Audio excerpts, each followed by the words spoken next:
Thank you. Welcome to our panel on small mobility for equity and climate. My name is Lina Fedirko. I'm a program manager with ClimateWorks Foundation, and I'll be facilitating our session today. Before we dive in, I'll give a very, very short presentation on ClimateWorks and how we see small mobility, and then pass it over to my colleague at NUMO, and then we will go into a panel discussion. If I could just ask everyone to mute if you're not talking so we don't get the background noise. And then I will go ahead and share my screen. Just give me 1 second. Okay, let's see. Share screen, and there we go. Okay, and everybody see my screen? Yes. Okay. Looks good. Oh, excellent. Okay.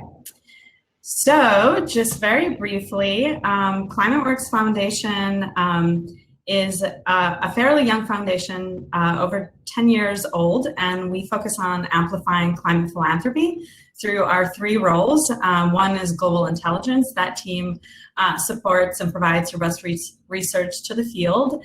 Our global collaborations team supports funder collaborations to learn and invest together. And the global grant making team, where I sit, we invest directly in climate solutions. So it probably goes without saying that the challenge to meet 1.5 degree consistent pathway is huge, and we have a really long way to go.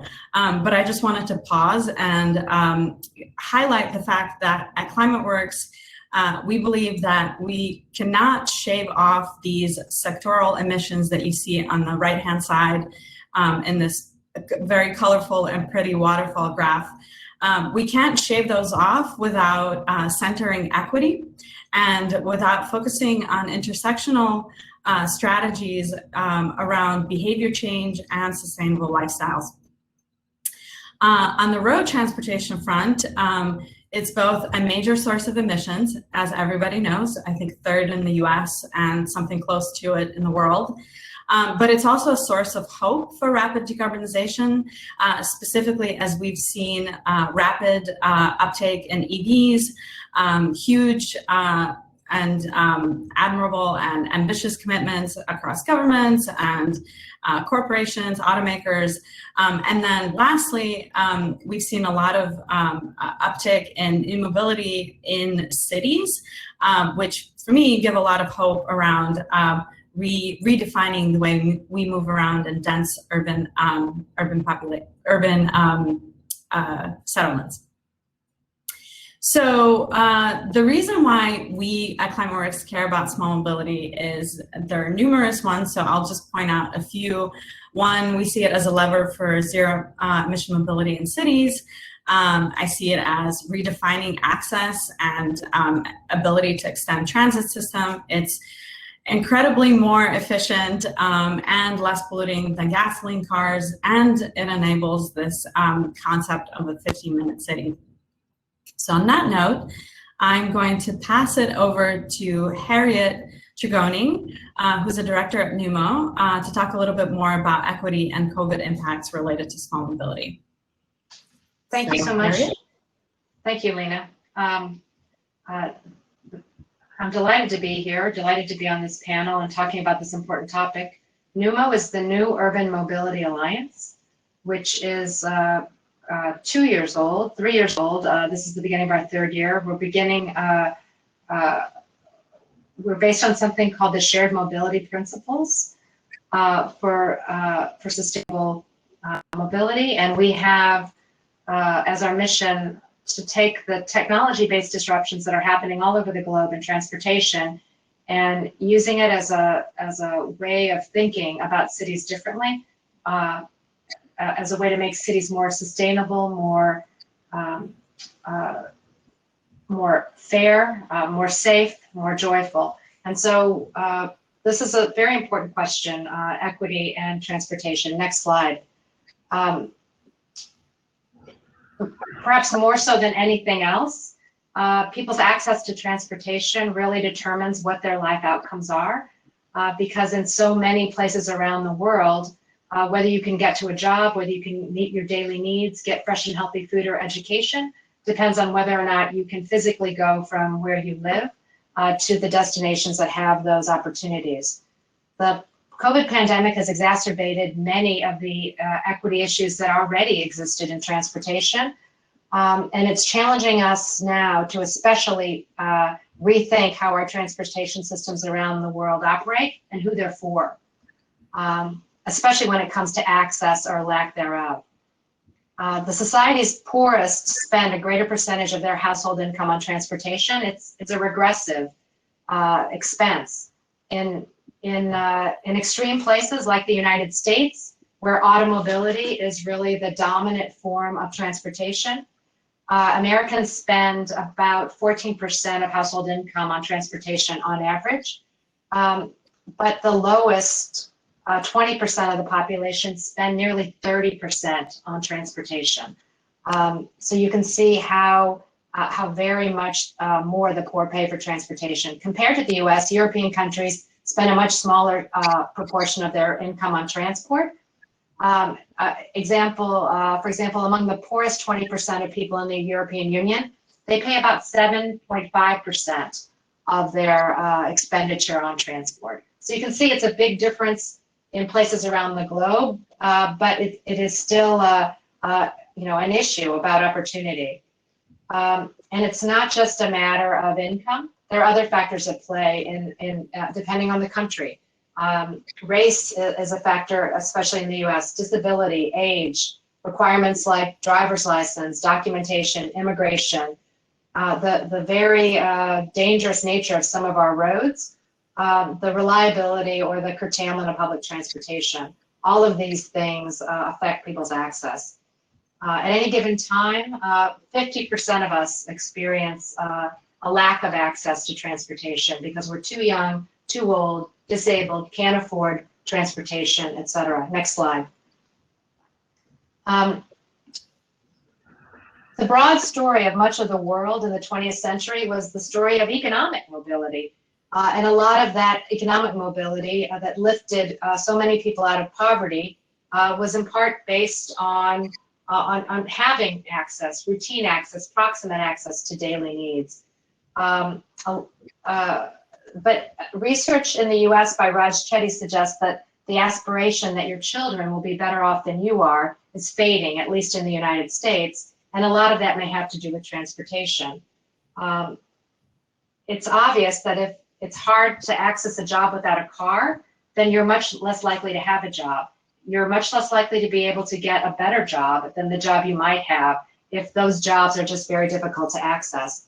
And the density of jobs really plays out in terms of opportunity, and that difference in access over decades also leads to differences that are generational in terms of wealth. We've found that the access to opportunity on the next slide correlates with access to mobility. The modes of transportation that you have at your disposal, thank you, the time you have available to commute, the distance you are from employment. Reid Ewing and his colleagues took the Raj Chetty data and looked at economic mobility versus physical mobility and found some very strong correlations in the US. Higher economic mobility in places with less sprawl, less auto dependence and shorter trips versus generally lower economic mobility in areas with most sprawling land use patterns. So it's something to be thinking about as we move out of COVID, ways in which we reinforce the idea that proximity and a mix of uses with short trips is meaningful in terms of the economic mobility that our citizens enjoy. I'll turn it back to you, Lina. Thank you. Thanks so much. Let me just stop sharing here. 1 second. Okay. Well, thank you so much for providing that intro. I think we'll dive right in. So today joining us are 4 colleagues, well, new colleagues, together we'll talk about small mobility at the intersection of equity, climate, and also how COVID comes into play. So with us today are Lisa Nuszkowski. I hope I didn't butcher your last name. She is the founder and executive director of MoGo in Detroit. We have Harriet Tregoning, director at NUMO. We have Sue Song with WRI, China Ross Center for Sustainable Cities. And we have Nicolás Estupiñán, who is the mobility secretary of Bogotá. Thank you all for joining. So let's dive right in. So I know everyone here represents different corner of the world. So I wanted us to start by asking each of you to first describe what does the mobility that you work on look like? What is the context within which you work? And two, highlight how the work that you do lifts one type or one group, one disadvantaged group. So let's start with Harriet. One type of disadvantaged group, I would say in the US, the most obvious is Black Americans are disadvantaged. And I could go into lots and lots of reasons why, but suffice it to say that both land use policies and transportation policies have divided Black neighborhoods and made the price of access to the economy private ownership of automobiles by and large. Lisa, I know you're also representing US, so maybe you could talk a little bit about what mobility looks like in Detroit. Yeah, sure. And you can hear me okay, right? Yes. Okay, great. We had a little snafu at the last minute there. So yeah, it's a pleasure to be with everyone here today. So as Lina introduced me, I'm the founder and executive director of MoGo, which is our nonprofit bike share system in Detroit. We currently have 75 stations in the city and a few neighboring communities and 620 bikes, about 50 of which are e-bikes, and then the rest are standard bikes. And that exists inside the context of Detroit, which many people know as the Motor City, right? So we are famous for putting the world on four wheels. And as you can imagine, that culture has really infiltrated into the day-to-day ways people get around at town. And so we are heavily designed around the personal automobile, you know, much as Harriet alluded to, and that's resulted in fewer investments that have been made in transit over the years. And so that really challenges people if you're not able to own a car, which in the city of Detroit, just over a quarter of people in the city, so just over 25%, do not have access to a personal vehicle. And so then they're forced to rely on transit and other modes to get around. And that's further complicated by, we have a very fragmented transportation system here in Detroit. So we've got a city system that provides bus service inside of the city. We have a regional system that provides service throughout the region, with the exception of their opt-out communities. So again, many people feel like they don't want to subsidize transit and want to just drive their cars. And so there are certain communities throughout the region who've opted out of that regional tax to support regional transit. So if you were going to a community that did not pay into that regional tax, that means there's no bus service whatsoever there. So people living in those communities would have to travel outside of their city to be able to go to one of the cities that offered that bus service. And then we've got a couple of other entities. So we're a nonprofit organization. You've got the for-profit e-scooter providers that are now in town providing options. We've got a streetcar that's operated by a nonprofit entity. And so it's a very fragmented system that we're dealing with, which makes it more challenging for people to get around. It is getting better, but still very challenging. And I would say one of the areas that we focus on the most is really making sure that we're providing bike share to serve a wide range of people and wide range of needs. And so really encouraging people to think not just about the bike as a means of recreation, which is what a lot of folks do, but really for transportation. And so we've tried to make it as easy as possible to remove any barriers that people have to using bikes as transit, cost being one of them. And so, to answer Lina's question of one of the groups that we focus on are people who receive state benefits. So anybody who receives Medicaid, Medicare, a number of health programs through the state of Michigan, they can sign up for a $5 annual pass called our Access Pass, and they're able to access our system for $5 for an entire year. So we've really tried to make bike share as affordable and accessible to many people as possible. And we currently have 28% of all of our annual members have that access pass. So we know it's making a difference in terms of connecting people to a service that they might not otherwise be able to afford. So much. Wow. That's crazy to think that there's transportation, that the transportation systems you can opt in and opt out of based on the support. And also the fact that you're able to provide the service to more people just by identifying kind of how, you know, what the benefits they receive from the state and kind of pull them into additional services. I definitely want to dig in a little bit more on that, but at a later question. Now turning to Sue, can you tell us a little bit more about the context in China? You know, traditionally have been one of the leaders in biking and walking and biking infrastructure. So yeah, just curious to see what you're seeing from your work. Thank you, Lina. It's great to join the panel discussion. Well, I'm from WI China Future Mobility Program. In general, China has most Chinese cities has very diverse urban mobility systems. In general, China have more than 600 cities, and there are more than 130 cities that have about 1 million populations, in which 16 cities have the population above 10 millions. So it's very diverse, but I have to say that there are only 43 cities have metro systems. So generally speaking, most Chinese cities have very diverse urban mobility systems.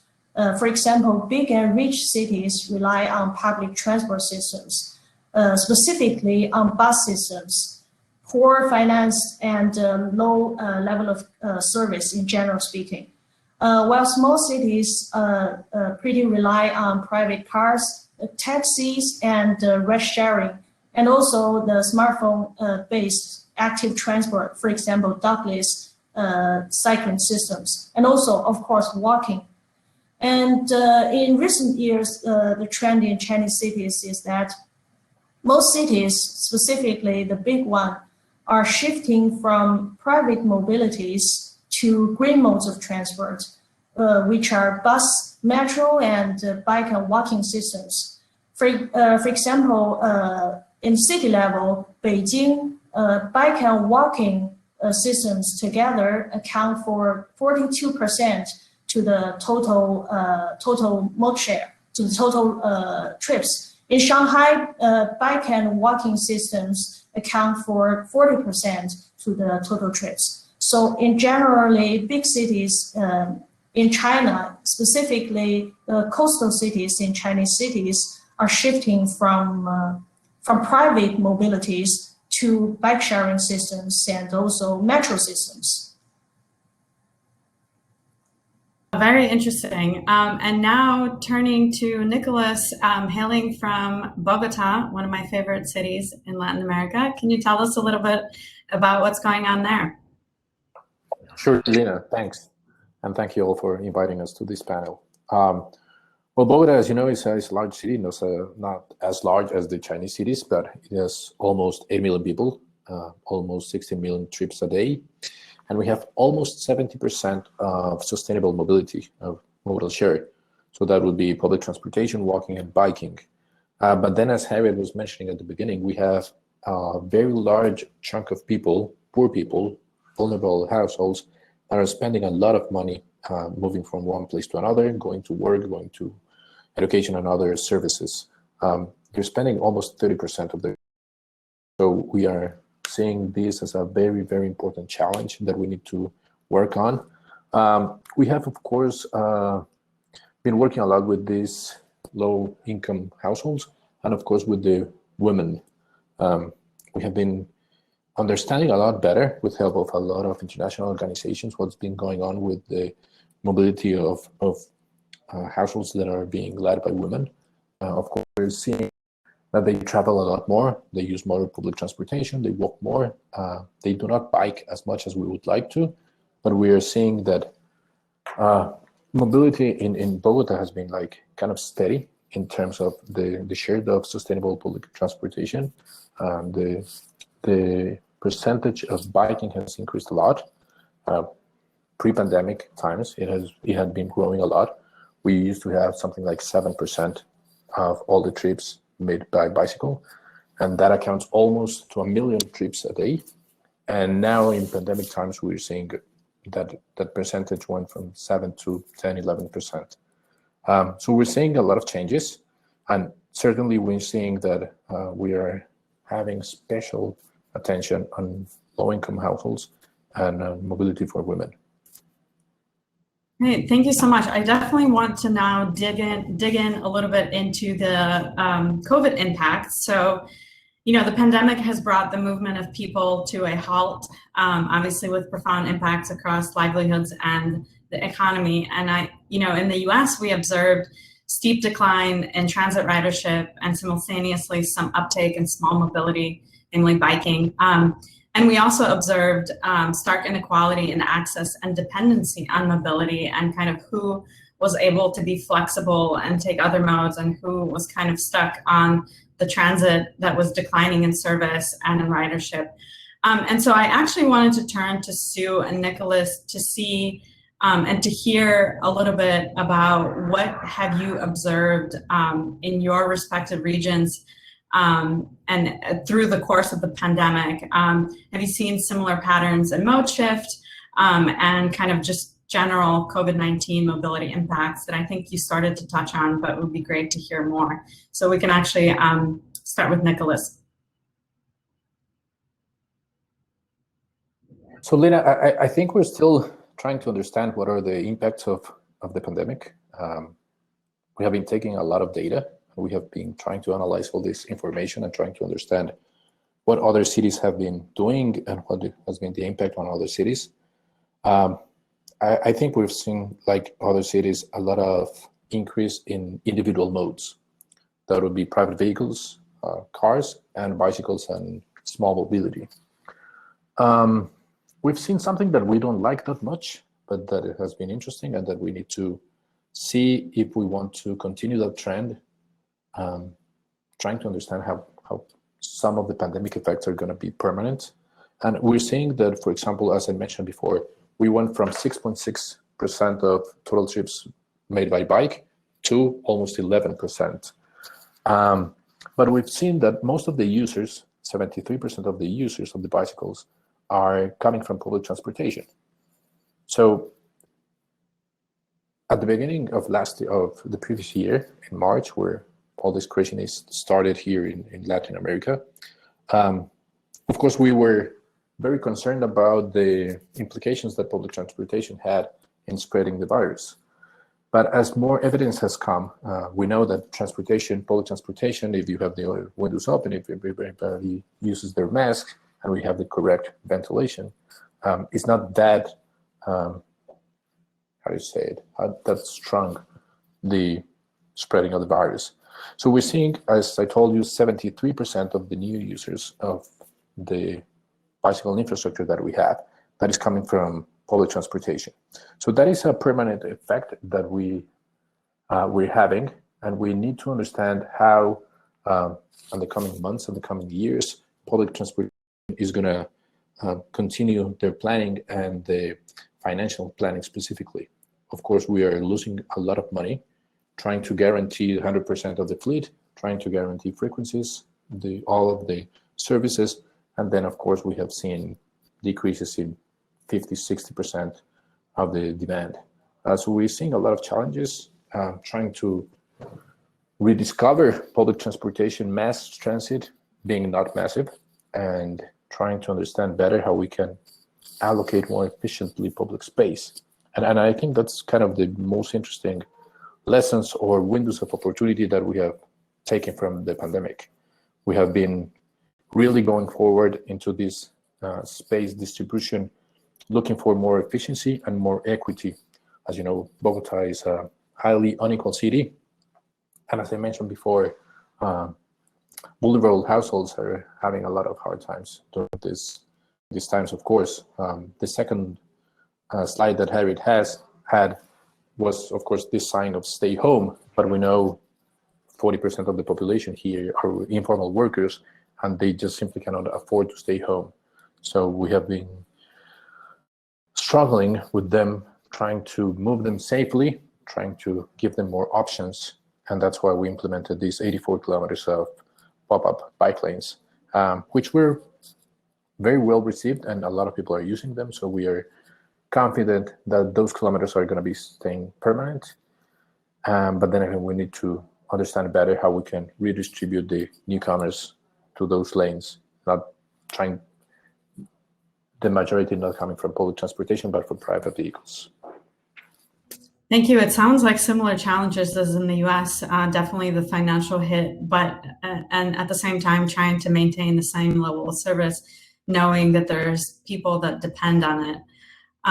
Turning to Sue, tell us what China has seen through COVID.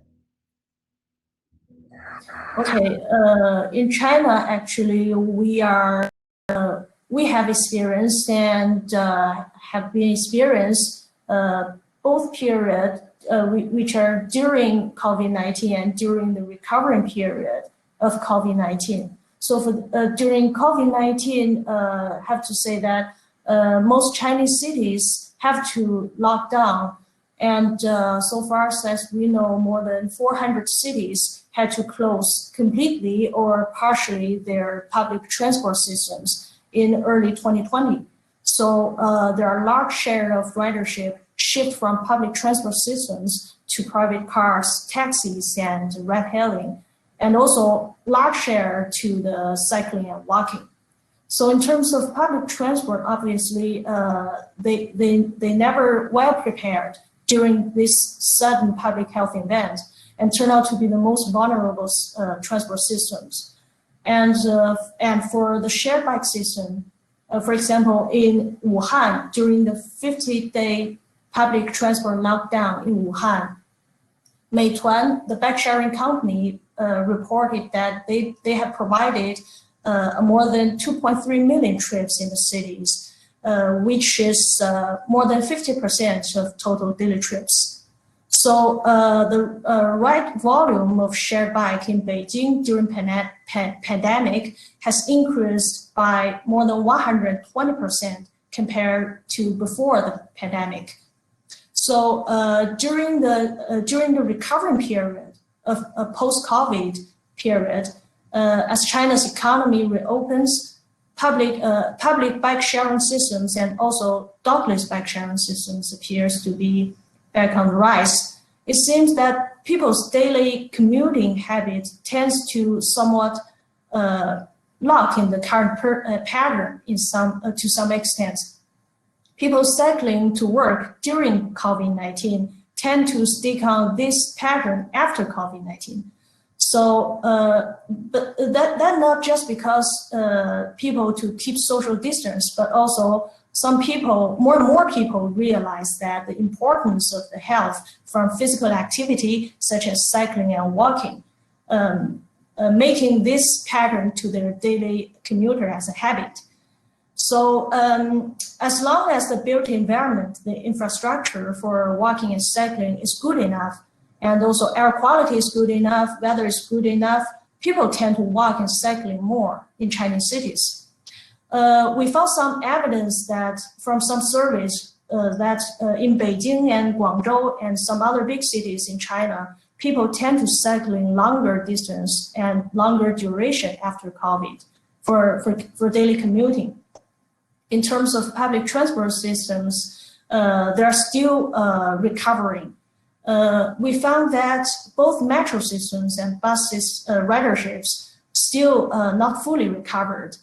And the recovery of metro system is much faster than bus systems because metro systems is more, in Chinese cities, is more reliable in terms of more punctual timetable to daily commuters, and they have a strict body temperature test and social distance regulation inside the station. So daily commuters tend to use metro rather than bus systems. So in general, the winners during and after the post-COVID is shared bike systems, walking, private cars, and ride-hailing.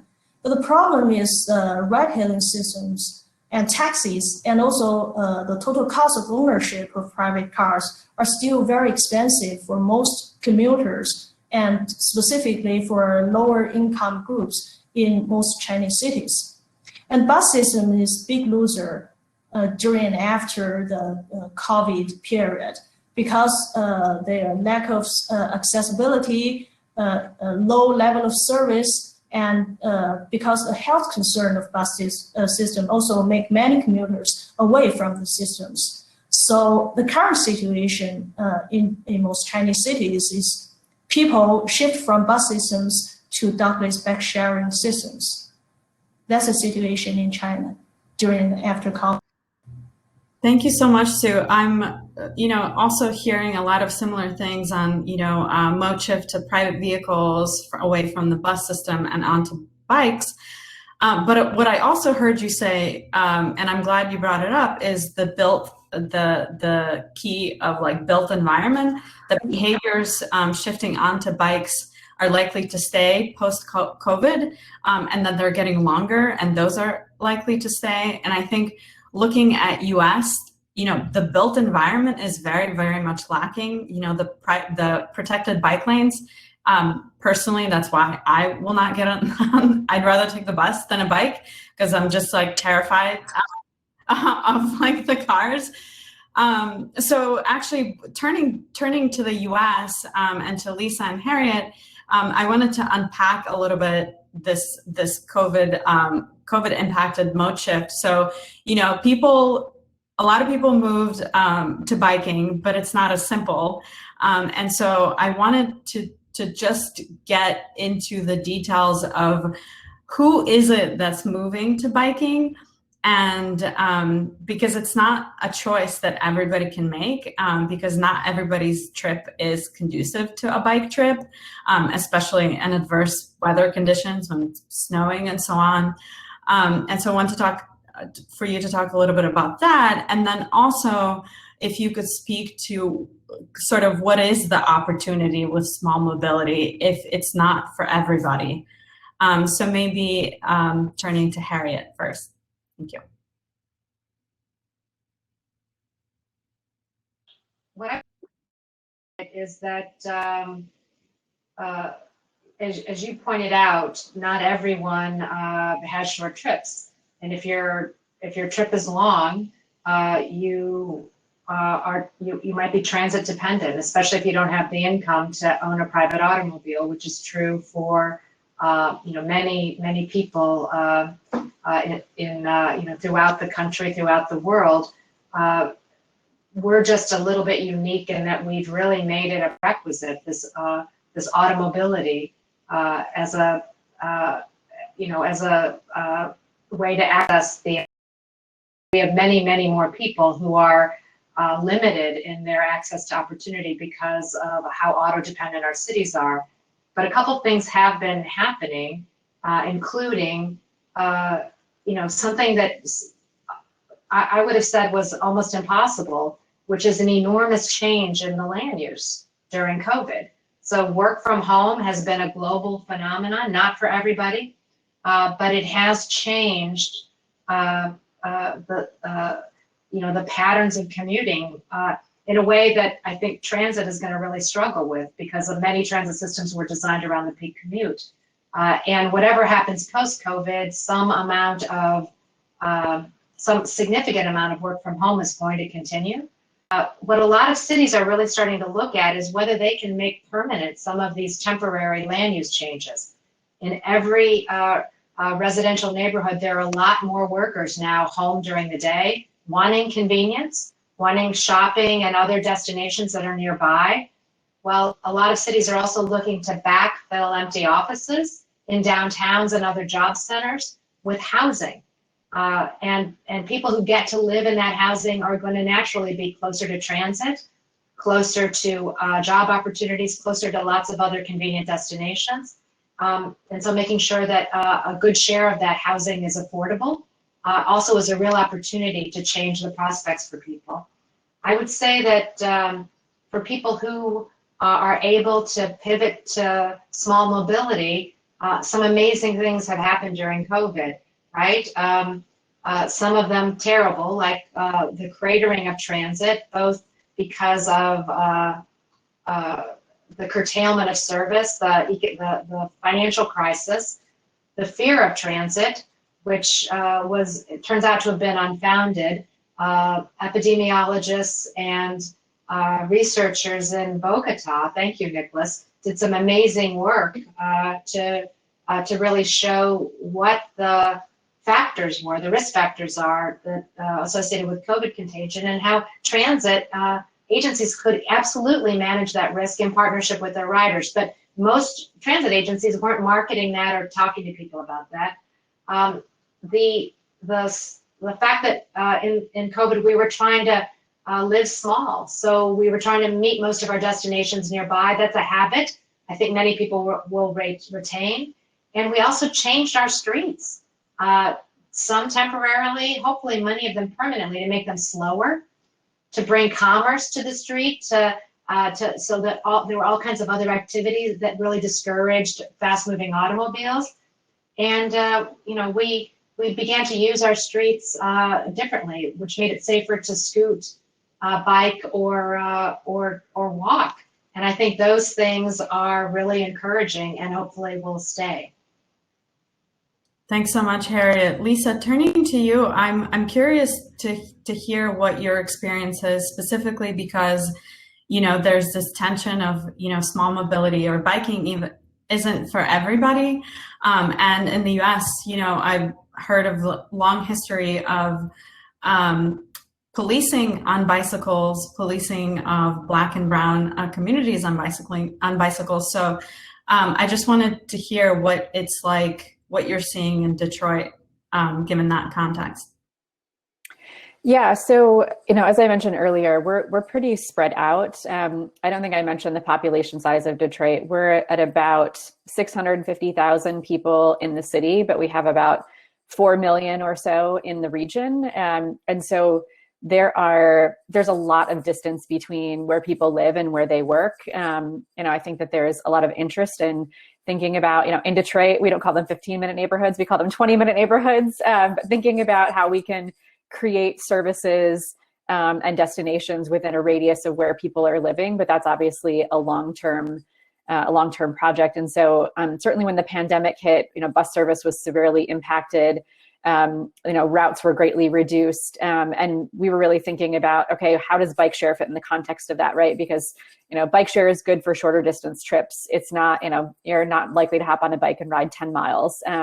That's a pretty significant commute. And so we were trying to think about ways to shorten that. And one of the more tactical ways we did that is actually through a partnership with the city of Detroit and with NUMO. And we did what was called a long-term lease e-bike pilot. And so we had about 200 e-bikes donated from General Motors. They had built this model that they were planning to sell commercially, and then the pandemic hit. And then I think that they decided that was a line of business they weren't going to continue to pursue. So we benefited from that and got that donation of the e-bikes. And then through the city of Detroit and NUMO, who created a structure for the program and some criteria to select people who were essential workers who lived within a certain radius. And I want to say it was within 6 miles of their job and did not have access to a personal vehicle and had some real challenges because of the limitations on bus service early in the pandemic. And we gave them one of the e-bikes from General Motors over the course of the summer. And so we launched that, I believe it was late June, and then wrapped that program up in October, or finishing gathering some feedback on that, but we're looking to do that again to see if a long-term lease program is something that might be beneficial. And we did it at a very low rate. I think it was $10 per person. So again, something that's quite affordable for people, and that it's something that they could take home and keep with them, as opposed to bike share, right? Which is our model. We have a station-based model where you take a bike out from one station, ride it to another station, check it in. This is really separate from that. This is, you take the bike, you have it for the 4 to 6 months, of the program, which is, if people aren't familiar with Detroit's weather, lovely spring, summer, and fall, pretty brutal winter and early spring. So we definitely see fewer people using bikes to get around in the winter time. But we're just trying to think of some tactical on the ground solutions that we could deploy to get more people where they needed to go during the pandemic. And as for the question about enforcement and policing, like, sadly, I would say they're probably, while there's definitely a concern about wanting to make sure that people who are riding bikes, because typically, we have a 83% majority African-American city here in Detroit. And fortunately, more of the police force is representative of the city than it has been in the past. And so that hasn't necessarily been a prevalent issue that we have been dealing with. I think that the biggest issue with the police is just enforcing traffic laws in general that tend to strongly favor drivers as opposed to pedestrians and bicyclists, and really educating police on the new infrastructure that's being put in, like protected bike lanes, et cetera, and how to get motorists to interact with that. That's where we've seen our biggest challenges thus far. But absolutely always thinking about making sure that there aren't any unintended consequences of adding that new infrastructure or new policies in place to support biking that would then disproportionately impact one group over another. Thank you for that. It sounds like Detroit is doing it right, or MoGo is, in inclement weather. So I wanted actually to turn a little bit to an earlier, to some of my opening sentiment around the potential climate benefits of small mobility. As a climate organization, we're always thinking about the emissions and what's the opportunity for scaling and so on and so forth. And so I just wanted to ask the panelists, how do you see small mobility fitting in this global race to reduce emissions? And maybe more specifically, what do you think it will take for any positive shifts in behaviors to stay post-pandemic? So, one we've already touched on, which is built environment, which I find, or I think a lot of us find, comes down to political will of like reallocating public space. But just generally, what else? Yeah, even if emissions isn't something that you're thinking about all the time, I just wanted to hear your reflection. So maybe I'll actually start with you, Lisa, to build on what you said previously. Yeah, sure. So I, as I mentioned earlier, like with MoGo, we're really trying to play the long-term game here, which is getting people to think about bikes not just as recreation, but as also transportation. And so really, focusing on trips of 3 miles or less and getting people to think about, hey, it's not that far to hop on a bike and go from here to there. It's a lot easier. You don't have to search for parking. You don't have to pay for parking. You may not have to get a ticket. And you can also have a really pleasant experience while you're on a bike too. And so we're playing that long-term cultural, behavioral, shift change. And I think there's no easy solution to that, right? I think it's got to be supported by certainly better infrastructure. Detroit has made some real strides in that over the last, I would say, 5 to 7 years. We think we still have a long way to go, and to make sure that that's equitably distributed across the city and not just in the areas that there are more people and activities, but making sure that it's reaching populations who may live on dangerous corridors, but there aren't as much business activity or things like that there. And so want to make sure that that's done equitably. And I think one of the things that we really need to tackle in Detroit is just the ample abundance of, sorry, that was sort of repetitive there, the abundance of parking and free parking in particular. It makes it, we have policies that are working against us when you can literally drive and, park somewhere for free. It makes it very difficult to encourage people to get out of a car and hop on a bike, which requires physical effort. And so I think we need to tackle the parking issue. And we were talking a little bit about this before the panel. My colleague Nicolás in Bogotá, I was able to visit right before the pandemic on a vacation, and just seeing the things that they've done there.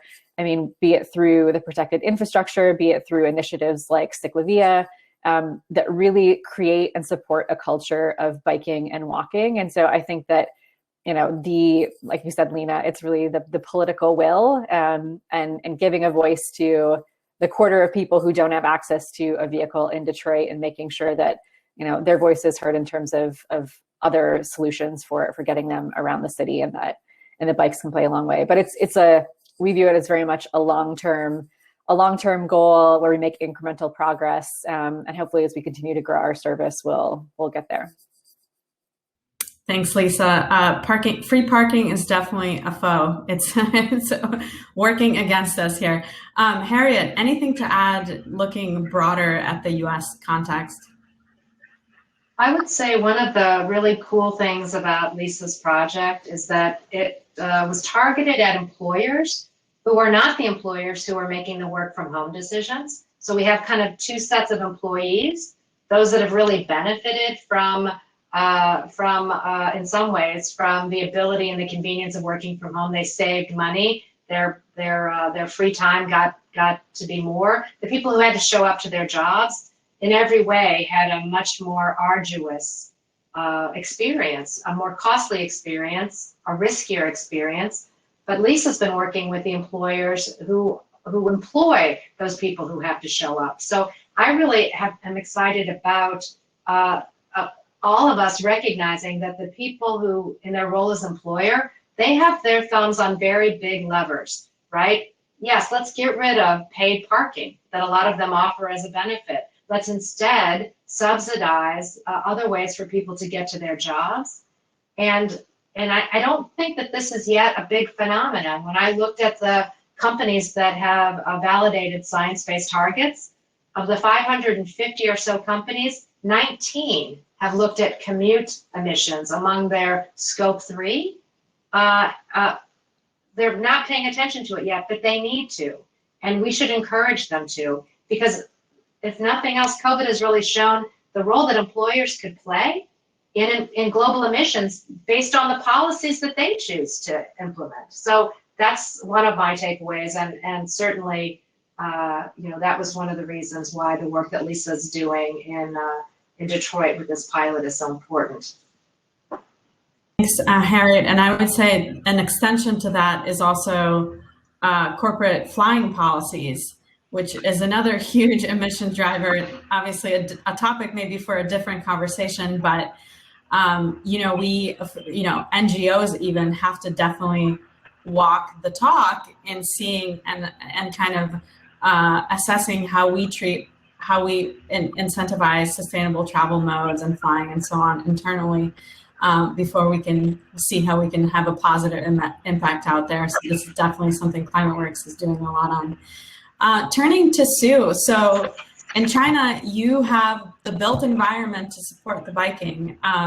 What else would it take to maybe bring those drivers that fled to private vehicles back to transit, or is it going to take more infrastructure, or what are you seeing the connection there to maybe reduce emissions and locking in some of those positive COVID impacts or behaviors, not impacts? Thank you, Lisa. For small mobilities such as bike sharing, walking, including walking and e-scooters and e-bikes, can help reducing carbon emissions and air pollutants. Our recent report named How Dockless Bike Sharing Changes Lives, which conducted in 12 Chinese cities, finds that the dockless bike sharing could reduce CO2 by nearly 5 million tons per year, only from the first and last mile replacement of private car and taxi.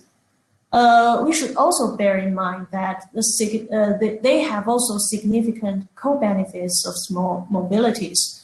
For example, we also found that for all Chinese cities, the health benefits from the physical activity of cycling outweigh the health risks from PM 2.5 exposures by about 6 to 7 times. That means this will save $48 billion from nation's budget on public health. So to answer your question, in the future, how we are gonna to make sure people shift from private vehicles to small mobilities. We are not, Chinese NGOs and governments are working together to stick on the current patterns as a new normal. That is to improve the share of small mobilities and active transport.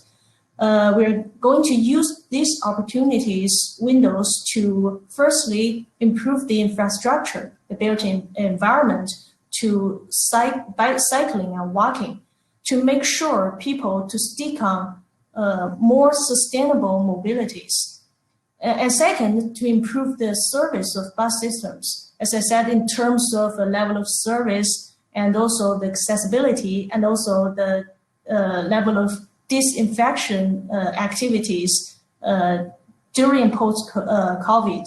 And third, to provide more internet-based on-demand service of bus rather than cars. So more on-demand bus in Chinese cities. And fourth, to promote e-scooters and e-bikes. And finally, more importantly, cities should establish an integrated urban mobility systems, such as mobility as a service, and also to promote the mobility as service oriented development plan for cities in order to make sure a safer and healthy transit, walking, cycling nexus. These three dominated systems without giving up the equity and service qualities of the public transport systems. So much, Sue. It sounds like definitely long-term goals that some other countries also have in mind. Turning to Nicolás, so I know you have a lot of temporary bike lanes that have been put in, and you have this uptake in cycling to 11%. What will it take to retain that post-COVID?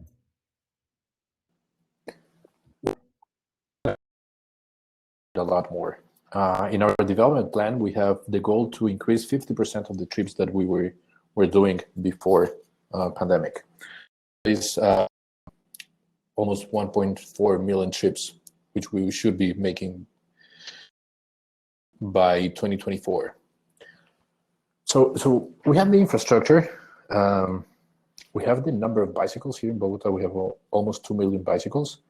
So when we were discussing this with the mayor about how we can increase and develop more incentives for small mobility, we were thinking about all the services that are around those schemes. And I need to talk more with you, Lisa, because I need to understand a little bit more the whole network of services around biking.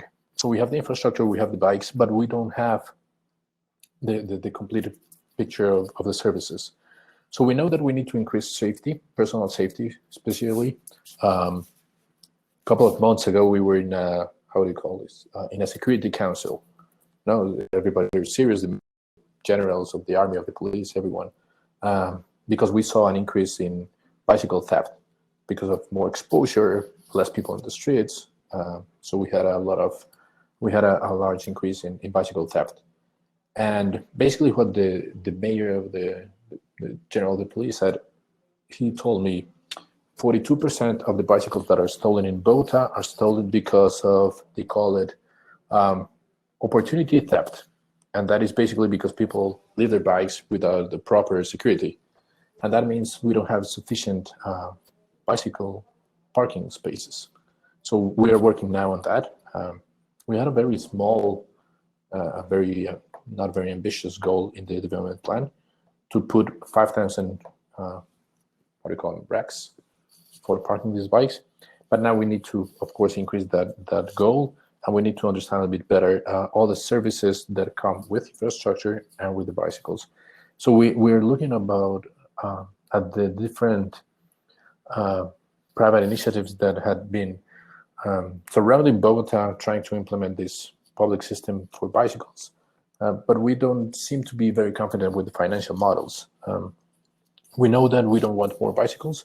We would need to understand better which population needs electric bicycles, and we need to understand better which services are we lacking and for which populations. Certainly we want to focus on women and children because of course they have been the most, and the impacts have been very harsh with them during these 18 months, 12 months of pandemic.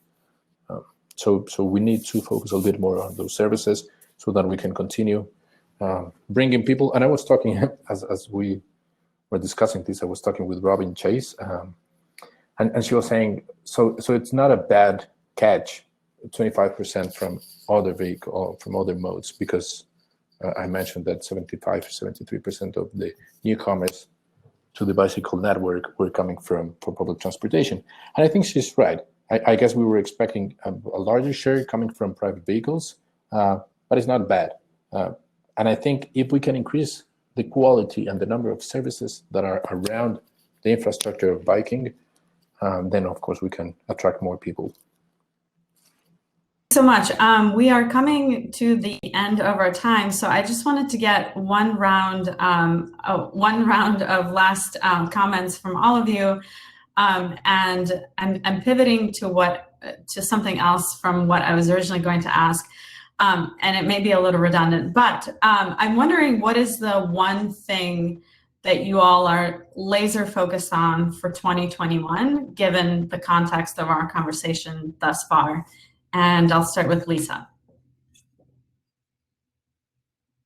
I mean, the one thing that we're focused on 2021 is, we're really viewing this as a transition year for us. So we managed to launch an expansion during the summer of last year in the midst of the pandemic, but we didn't do a lot of the supportive programming and initiatives that we typically do to help connect people to the service, because we find that, again, in an auto-centric city, you can't just plunk down a bike share system and expect people are going to all of a sudden change, the way that they move around. And so we've spent a lot of time connecting people to the service through free street skills classes, through a neighborhood ambassadors program that would do programming, targeted towards community members and folks that might be interested in using bike share, and promoting the access pass. And so a lot of that stuff is in-person kind of contact that we felt like doesn't necessarily translate as well online. And so we're really looking to slowly ramp those efforts back up to support